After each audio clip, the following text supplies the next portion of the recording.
Today on Dr. Phil. All we're gonna ask is you sit here and listen. I don't care what you're asking me to do. Who are you? Dan, calm down. You guys try me or you tell me to calm down? She went into a full drug-fueled rage. He's yelling in his face. Stop it now! Now!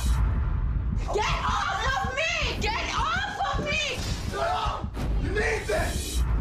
She's the far sickest individual I've ever worked with.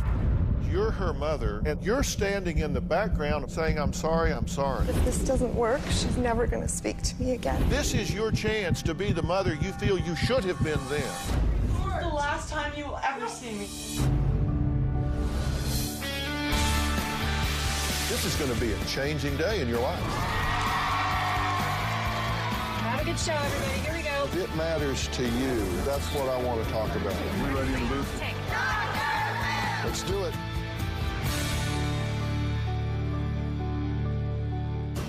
She yelled at me, and well, you're a drug addict. She's such a bitch. I'm yelling at you because you don't see me for what I am.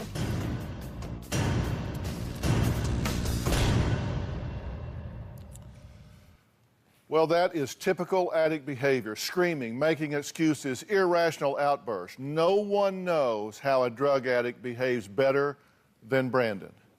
Brandon is now 5 years sober, and he and his mother, Debbie, are paying it forward. Now, our goal this season is to help families who have lost all hope as they try to deal with drug addiction. Now, just last week, Brandon met his match. Right now we're coming up on the apartment complex that Jaime lives in, so we're gonna do a drive-by, kind of look and see what the apartment complex looks like. I'm gonna go by her house to kind of get a feel of what's going on there, to get a feel of the apartment, to kind of feel the climate, and to see where the safest place to do this intervention is. If we feel comfortable going to her apartment, or if we need to do it at your house. That's her boyfriend right there. That was her boyfriend there, walking down the street. There's a Mercedes sitting back here, very nice car. Mercedes just took off. I bet it did. They were here doing nothing good. Think of a plan, of different ideas on ways that she would come meet up with you at the house would be the best. Yeah. Best thing if we get her to the house somehow. Brainstorm through the night, you do some thinking, praying, and we'll do the same and come up with something. And we'll figure this out tomorrow.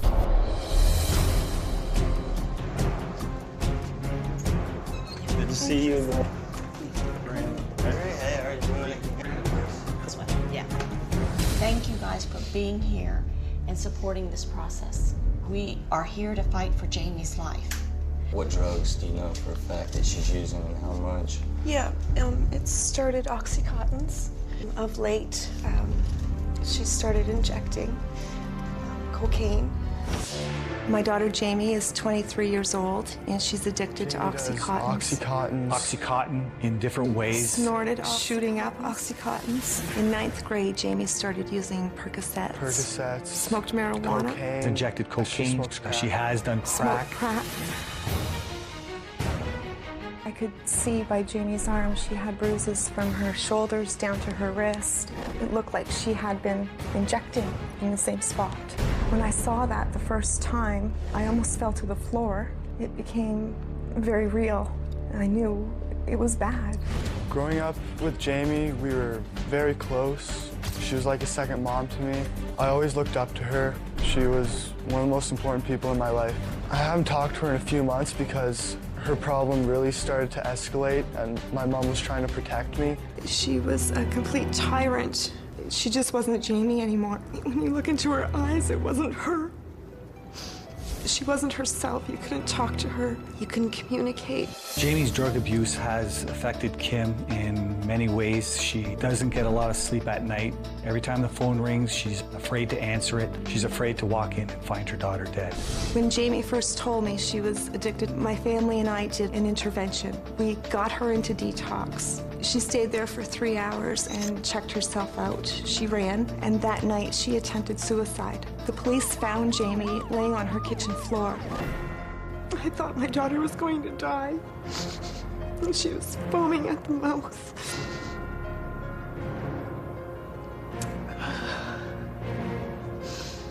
never envisioned seeing your daughter like that. This is the end of the road for her. I can see it, I feel it, and I know it's coming. And I've got to save my daughter. We're all here to save her life. We need help.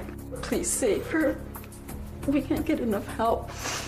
And she's worth saving. She's a beautiful girl. I just want her back because every time there was something wrong, I always went to her. She was like my sister. I just want her to get better so bad. Here's how this works. Our plan is for Kim to go pick her up to bring her here. We're all gonna be here ready and prepared to intervene on her as soon as she comes in the door. If we see that she's escalating or it gets dangerous for her, for any one of you, or for us, we will stop the process. Talk calm. And if she says anything, if she attacks or says things that are derogatory, like if she says to you, you're such a bitch, I can't believe you're doing this, don't take it personal. Have a wall. Don't respond to it. Don't fire back. It feeds the addiction. I do need someone to be responsible to call 911 if it gets it to a dangerous situation. We don't know how out of control she's gonna be. I can't restrain her, I can't do anything to her. Okay, is everybody on board? Because we're gonna go ahead and establish contact with her. Hi, Jane, it's Mom calling. I just want to let you know I took the day off work today, and I wanted to see about coming to see you. Right now, we're headed over to Jamie's apartment. We're following Jamie's mother. We're gonna see if Jamie's home, and then her mother's gonna drive her back to the house. We're gonna pounce and do the intervention there. All right, right now they just came out of the building. Jamie and her boyfriend just loaded up in the car, and they're pulling away from the building right now and about to drive by us on our left.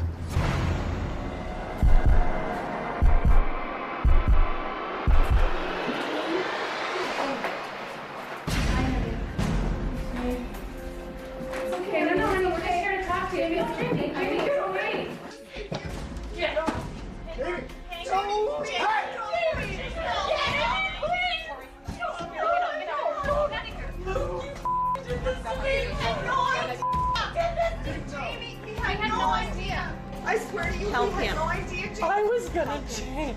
You bitch. I can't let you die, honey. Okay, Jay, just Get off of me! You're hurting me! I my heart! You're hurting me! Get off of me! Get off of me! Get off of me! Shut up! You need this! Jamie. Don't! No! I will hurt you. Don't Do it! you guys. Mom! Stop. Get him off of me! Jamie. Okay, Jamie. Wait. Jamie. Get off! Stop. I'm not. Okay, call 911. Get off of me! Not letting you go! Die. Jamie, I can't let you die. Jamie. I just wanted to talk to you! Why did you do this? I can't let you I die. will never forgive you! Honey, we don't want you to die, honey. Jamie, come on. You guys did this to me! We're gonna help you. Jamie, I can't let you die. We didn't. We can't. Please just hear us out. Give me a lighter. Don't Talk to me. You will never see my face again. Don't talk to me. hear me out. Hear us out. That's all we're asking. Hey, Jamie. Don't talk to Hey, me. Jamie, I my know name's who Brandon. you are. I don't care what your name is. Don't talk to me. Jamie, Jamie, calm down. Why are you so Calm upset? down? I have these people holding me down and lying to me. You guys trap me or you tell me to calm down? Standing up, who's holding you down? Nobody. Okay, then when I walk Whoa, out whoa, the whoa. door, no one's gonna hold me? You're not holding. You haven't even heard what we have to say. Quit yelling, please. Hey. here's a letter. Do you have it? Hey, just hold on. Why are you so upset? What's wrong? Just hear us out. That's all we're asking. You see what they do to me? Are You see? I trust her. hold on. Are you? You're gonna leave? He's not. Look, all we want to do is talk. All this is That's it. talk. Okay. Just calm down. I know this was a surprise. Just calm down. Please. Don't! I don't know who you are. Don't come near me. Let me see your arms. You see the bruises? All right. Can we please talk? Okay, you don't have to say anything. All we're gonna ask is you sit here and listen to your family. Not to me, not to anybody that you don't know, but to your family. Your mother. Then why are you talking? Are you gonna sit and listen? No. No. All we're asking you to do is I don't sit. care what you're asking me to do. I'm asking you to leave me alone. You're sorry, Kimberly? You're out of control. This is the last time you will ever see me. Well, obviously, this got very dramatic, but what happens next shocked the entire family as the intervention continues when we come back.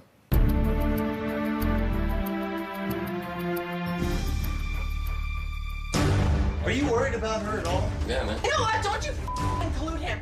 Stop it now! Now! Lucas does nothing but help! This is your family. You can't hold me like that. I'm calling the police. You can leave as soon as we talk to you. But then how are you going to sit here and tell me I'm out of my mind? Because I've been where you're at.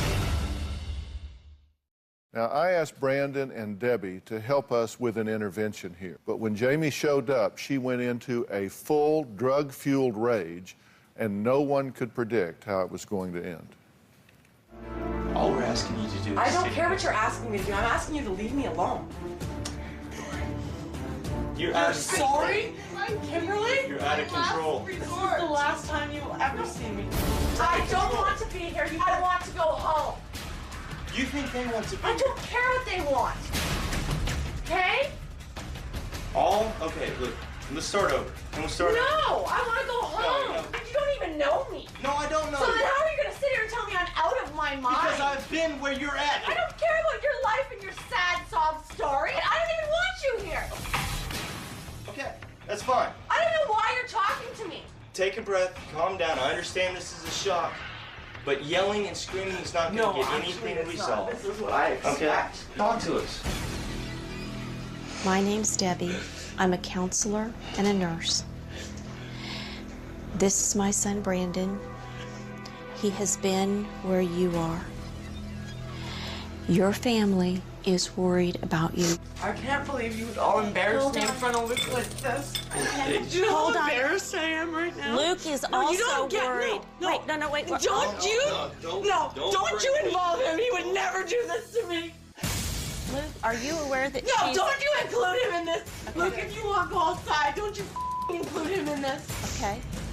He's not a backstabbing, lying piece of Okay, that's all of us. That's fine. You're gonna leave me here? Luke, no. No. You're gonna shut the door on my boyfriend? No. I thought he was leaving. Before you lock him out, no. You. Quit yelling at Nobody me. is taking him away from me. Okay, yeah, he's not. No, this is my boyfriend, so I don't have to. Yes, you do. This is your family. No, they're not. They're not. You just want to continue doing what you're doing. Yeah. Sticking a needle in your Yeah, arm. that's what I want to do. Killing yourself. Yeah. Sure. Well, we're not going to let you do that.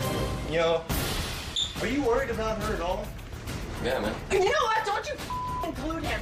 Please, Luke, don't say a word to this guy, please. Okay, that's fine. I won't talk to him again. I'm here to talk to you, but you're not talking to me. You're yelling at me. And you're yelling at your family. They can't hold me like that. I'm calling the police. You can leave as soon as we talk to you. You put him in jail for trying to help me? Yes, you are. He's pushing. He's yelling in his face. Stop it now. You're the one. Now. If you weren't yelling, Luke does not deserve that. You just sat there thanking him, and he deserves this. Lucas does nothing but help. You told me last night that you and Luke actually had to sit down and you talked calmly and you worked out a problem. You two were. that's all we're trying to do. Let's try to do that right now. Okay? That's all we're asking. The family was trying to do an intervention. The daughter has been using drugs for a period of time, so she is completely out of control. I can't believe you're embarrassing me like this in front of Luke. How could you do that? How could you embarrass me like this in front of him? Luke understands, Jamie. Oh my God. Okay, Stop. How do I get to go home? Stop yelling at your mom. Don't talk to me. This is my mother, and you treat her I with don't respect. care. I asked you to treat my boyfriend with respect. You don't like the way I'm talking to your mother? I don't like the way you're talking to me or my boyfriend, the people I care about. I don't like the situation I walked into when a loving family is trying to help you save your life. You see yourself? You don't know me. Look at Don't your bruises assume. on your arm. So what? How is that your Police are business? here. I'm done. The police are here. You can Now you talk to them. Come on outside with us for a second. We'll talk about this. Well, only difference between you 5 years ago and her is she has a ponytail. Yeah, and shorter shorts than I wear. Yeah, because I mean, seriously, Yeah. This is what I want people to know and understand as we go forward here.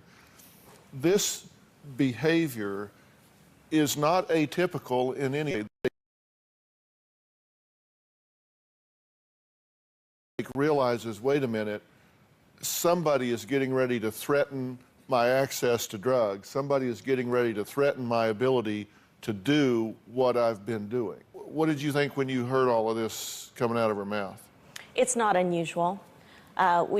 We often see this type of behavior. We were watching her more than what was coming out of her mouth in order to be able to respond and keep everyone safe.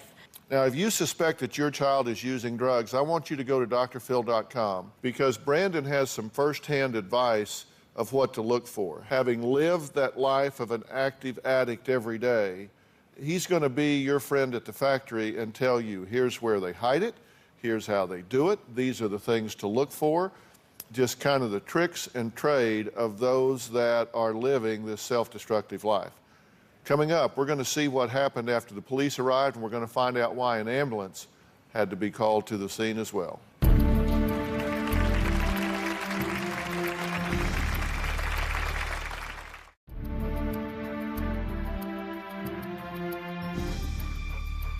Now, Brandon and Debbie led an intervention to get Jaime to La Hacienda Treatment Center.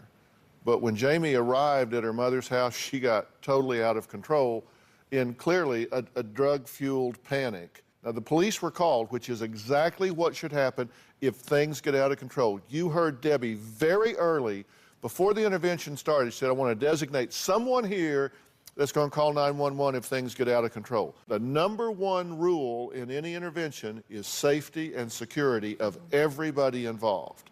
Let's take a look at what happened next.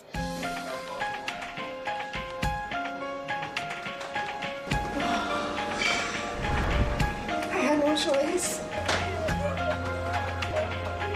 I can't let her die. Police were called because she went out of control. She's the far sickest individual I've ever worked with.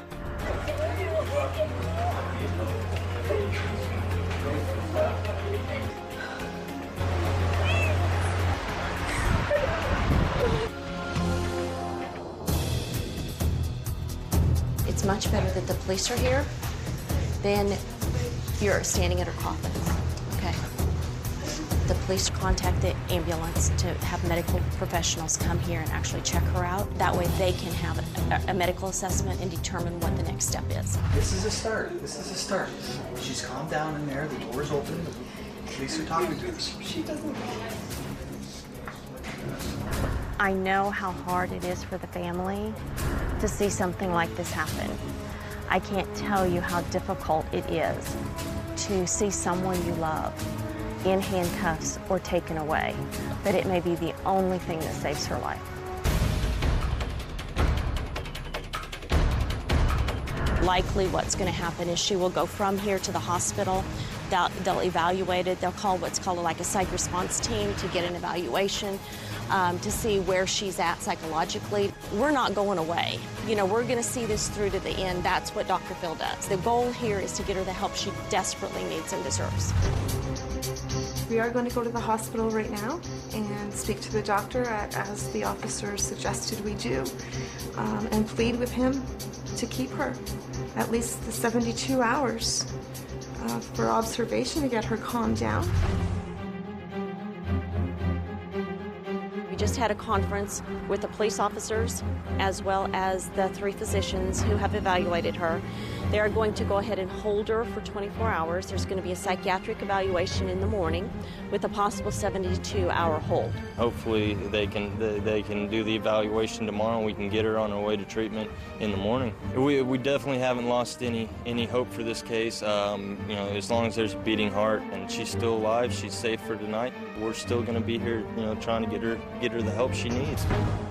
Well, joining me now is Jamie's mother, Kim, and her stepfather, Rudy. Now, Jamie's younger brother, Chris, who you saw in the intervention, is in the audience as well. Chris, thanks for being here.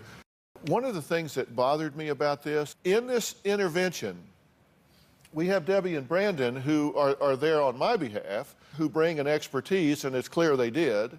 And you've got a 15-year-old son over here who is taking the lead in this almost as a parent trying to contain his older sister, and you're standing in the background saying, I'm sorry, I'm sorry, I'm sorry.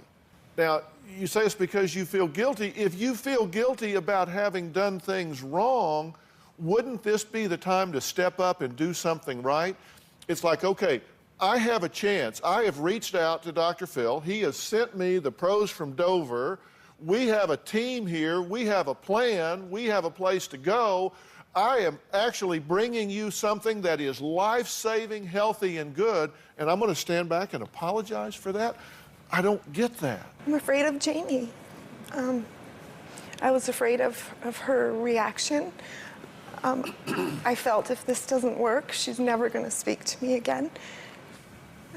If this doesn't work, she'll never speak to you again because she won't be able to. So you were basically being selfish in this situation. You wanted to kind of play the good guy, not take the lead and be the bad cop here because you didn't want her to be mad at you. Look, this isn't even almost over. You've got to plug in here. You can screw this up big time if we don't get some clarity about what's going on here. You very rightly said, call 911. Not going to play this game. You contained her. I hated to see you have to do that. I'm glad that you had initiative and that you love and care about your sister. I don't think that's a job for a 15-year-old, and it got more physical than I wanted it to get. I would have waited for the police to come and calm this situation down. But you were passive in this, and you can't be passive in this, Kim. To learn. She's bullied you. She's intimidated you. You agree with that, Rudy? I agree with that. You're absolutely correct.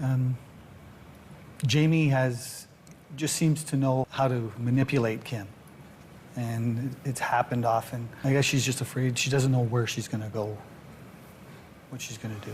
Well, all right. So where is she going to go? How far will she push this, and what's the outcome going to be? We're going to talk about all of that and what needs to happen next when we come back.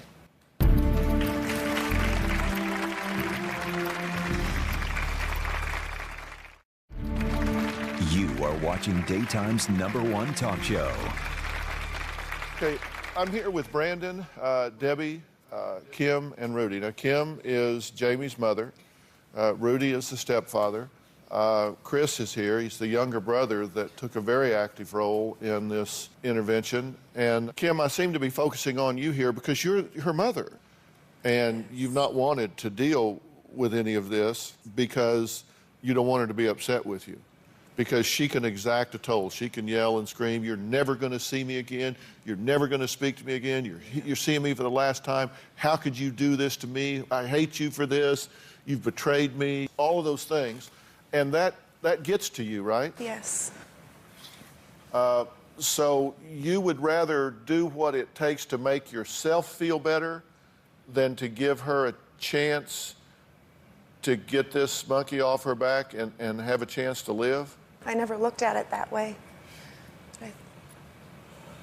Well, let's look at it that way. It's like, okay, I can tell her what she wants to hear, so maybe she won't be mad at me, and therefore I won't feel like I've failed her, even though I know I am. Because I know, as her mother, I need to tell her the truth. I need to lead her to treatment. I need to be a strong person in this that requires her to stand up and be the intelligent young woman she can be. But she might not like me for that, so I'm going to do what makes me feel better, and the hell with her. I have tried standing up to her in that way, and she blocks me out. She cuts me out. She always does come back when she needs something, and it scares me when you know, she blocks me out, because then I have absolutely no idea what she's doing, where she's at. So you disagree with what I'm saying? No, I totally agree with what you're saying. Well, I'm no, just because trying you to don't, because you're saying, explain. no, I have stood up to her before. I'm just not standing up to her now. I'm allowing her to kill herself now. And you, Kim, you can't do that. Listen, your role in this going forward is huge. Debbie, how important is this? I mean, you've been through this. Brandon, how important was it that your mother finally stood up and said, that's enough? It was huge. I mean, she was the biggest enabler in the world for me. She gave me the money to go get my drugs, even though she thought it was for clothes or food or whatever, but I could go make a peanut butter and jelly sandwich instead of going and buying a $20 meal. And I manipulated her, and I was so sick that I did that to my mother, and there was no link that I wouldn't go to get what I needed. And she will continue to manipulate you and drive you crazy until you say enough is enough and get tough with her and say, that's it. I'm not putting up with this anymore. And, you know, it was when she got better is when I got better. Here's my point.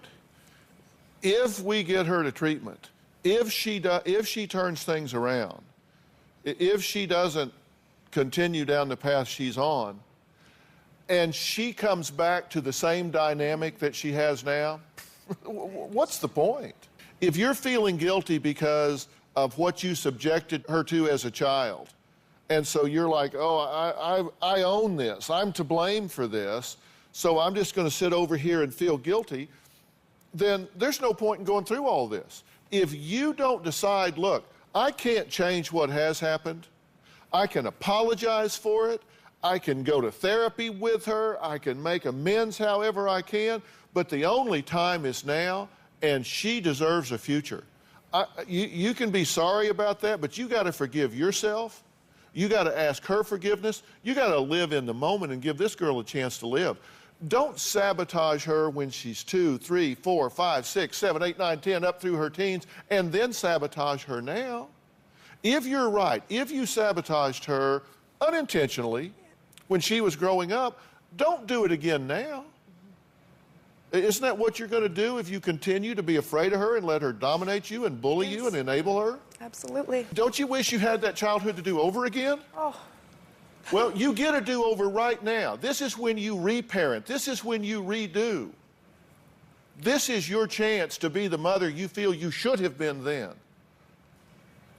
This is your chance to decide this isn't a popularity contest. I'm going to tell her what she needs to hear instead of what I need to tell her so I feel better. I'm asking you to power up. And I'm offering to help you do that, but I can't do it for you. I've had this same conversation with you. Absolutely. He's sitting in jail in Houston. I said, do not bail him out. Do not get him a lawyer. Do not get him out of jail. Let him, how long were you there? Half a year, 6 months. 6 months days. this kid sat in jail for doing black tar heroin, and she cried herself to sleep every night because her little boy's in jail. But you know what? He was safe. I'd have rather have him alive in jail than dead on the street. That's the hardest thing you ever did. Absolutely. Kim, you underestimate your power. And Jamie will start getting well when you get well. I heard that at an Al-Anon meeting. And then I sought her out to say, what does that mean? And what I did was every single thing she recommended. And I used her as a sponsor to guide me. So when it got tough and Brandon called and wanted me to bail him out or talk to the judge, I called her and said I relied on her because she had a clear mind about what I needed to do. And not just her, but several other people. I needed more than one sponsor. I needed a team of people to give me the strength that I didn't have. And that 6 months of me getting well, is when he got well. Yeah, if she would have bailed me out, she didn't even know I was doing black tar or heroin until after she said, no, I'm not bailing you out. The only reason she ever found that out is because I had to tell her that because she had to go pick her car up from downtown. And she probably would have never known. If she would have bailed me out, I would have been out, I would have been doing those drugs that were in the car, and I could have died that day instead of having 6 months of jail, which was bad, but it gave me what I needed. We're telling you it's time to take a different tack here.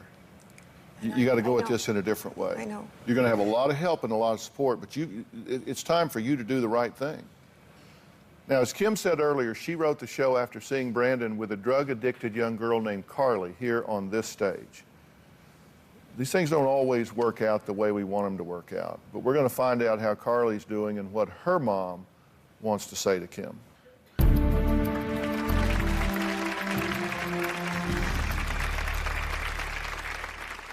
You've been doing drugs since when? Since I was 12. You're high as we speak. You OD'd already, true? Mm-hmm. Your chance of stopping this, doing what you're doing, is zero. The only chance that you won't be doing drugs this time next year is if you're dead. And later, I will never forgive you! find out where Jaime is now.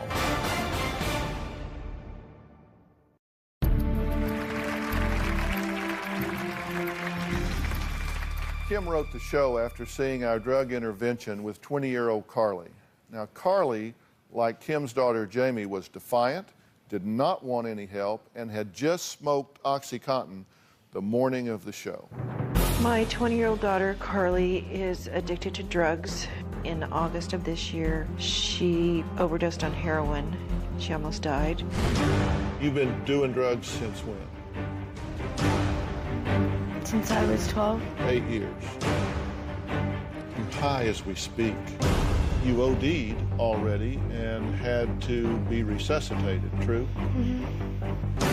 It's very common, especially in Newport. OxyContin is very big. Pretty much all of Orange County, I would say. I don't feel like it's a problem. I feel it's just something I do. Your chance of stopping this by going through some outpatient detox and doing therapy, living where you're living, doing what you're doing, is zero.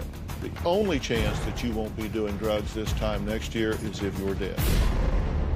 We've had 3 or 4 friends die in the last year from OxyContin and or heroin. We were supposed to come to Dr. Phil's show and you couldn't get out of bed.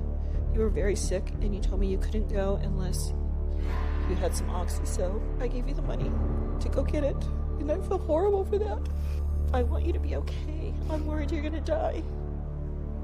I can't live without you, Carly. Brandon sat in this chair. He's been through what you've been through. He's now 4 years clean and sober at it. He's just a boy version of you. Brandon, what do you want to say?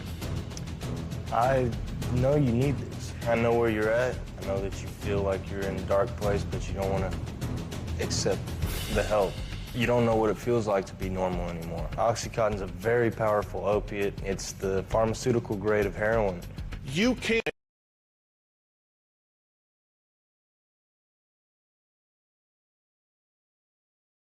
and get serious help, or your life is going to get a whole lot worse in a short period of time. Will you take the help? Yes.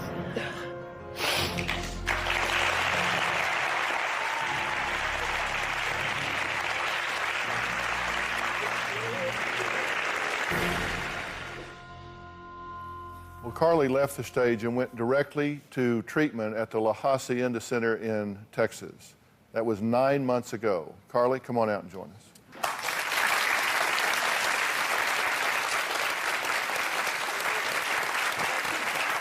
How you doing, girl? Good to see you. You too. Very good to see you. Proud of you. Good job, kiddo.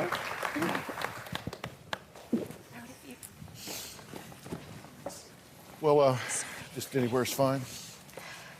Well, you're a little more bright-eyed and bushy-tailed than the last time I saw you. Yep. So how you feeling? Amazing. My life is so much different. I can't even... You've been sober for how long? I had 9 months on the 15th. 9 months on the 15th. You've been watching the show from backstage, right? You've seen it all before. What do you think about what I'm saying to Jamie's mother, Kim? I think it's all true. I mean, enabling is the hardest part of it all. My mom was a huge enabler, too. And if she wouldn't have brought me here and forced me to go to treatment, then I would have died. And my life is so different now, and I don't know, no one ever thought I would stay sober. I never thought I would even be alive right now. And if she really wants this and she works hard, La Hacienda will help her, and it's amazing there. What do you want to say, Sue? I just wanted to say that I'm really proud of Carly. I've never thought she'd get here. And I want to tell you that Brandon was my hope, and now hopefully Carly can be your hope. I know how I felt when I was sitting here. I felt just like you did, like you had no hope. But watching them is just, I'm just so thankful. It's changed my life. And I just wanted to tell you that I almost didn't write the show because I was afraid of Carly's reaction. I went behind her back and I was afraid. But I just kept talking to myself and saying, you know what? It's either she's going to die or she's going to not ever talk to you again. And at least she'd still be alive. Yeah. So those were my choices. And you just have to be the parent and step up to the plate and, you know, do what you have to do. I believe that she wants you to do that because you can ask either one of these two and they would say the same thing now. She needs you to do that for her. Now, if you're worried that you may be enabling your child's bad behavior, I want you to go to drphil.com right now and you can take our quiz on enabling. It's not all common sense. You may think, well, you either know it or you don't. That's not true. There are things that you go, well, I never thought of that as enabling. I thought I was giving him money for school or for food. Yeah, come on. They eat at a friend's house. They use the money to buy drugs. It's not all common sense. Take the quiz. Coming up, I'm going to tell you where Jamie is now and how she's doing. This is not a success-only journey. This is a tough, tough disease. We'll be right back.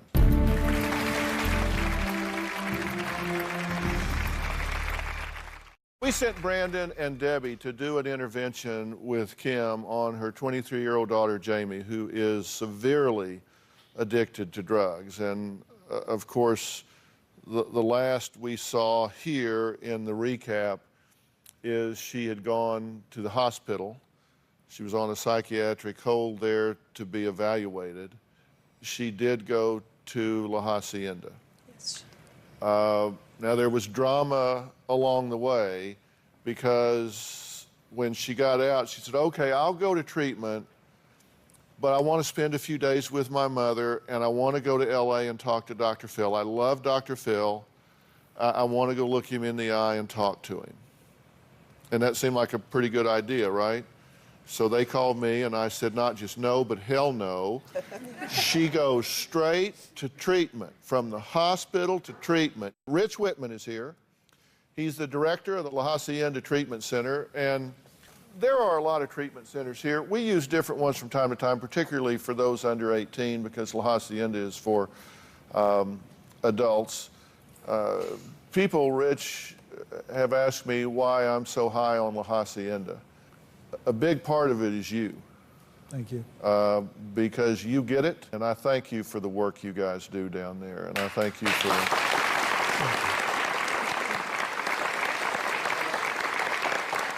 She made it to treatment. She fought it all the way. She fought it when she got there, but the worm is turning. And she seems to be embracing and immersing herself in the program. Things are moving in the right direction, possibly for the first time since this child was 12, 13 years old. So in a matter of just 4 or 5 days, a huge turn has happened in this young girl's life. So I hope you're excited about that. I'm very excited. And you've got to do the right thing and get yourself ready to be a player in this moving down the road. True? Yes. It's very important that the family get their minds right while you're getting your mind right. We'll be right back.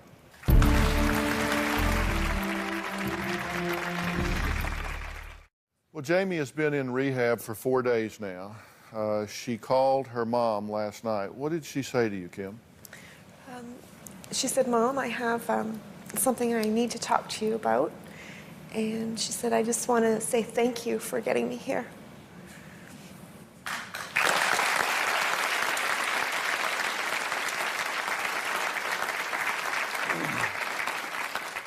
That's a far distance from where you were in that time in the intervention. And, you know, I've got notes and thoughts about doing interventions on the website. You know, this is not about confrontation. It's not about being demanding and finger pointing. It's about dealing with the facts, being calm, being compassionate, being loving, being supportive, but being relentless that you will accept nothing other than this person getting a return to health. And all of that is right there on the website. I want to thank all of my guests today. Special thanks to Brandon and Debbie, Rich Whitman, director of La Hacienda. Now, you have also offered treatment to Jamie's boyfriend, Luke, at Origins Drug and Alcohol Recovery Center, because I don't want them in the same place. Now, I understand that as soon as he gets his passport, he says that he is going to do that. He's going to come out of Canada with his passport and he's going to go to treatment. We'll see whether he does or not. He hasn't raised his hand yet, right? Right, not from what I understand. At your request, I've been in contact with Origins. I've talked to them on the phone. Believe me, he hasn't made that phone line burn up yet, but we'll see. Thanks for being here. So long.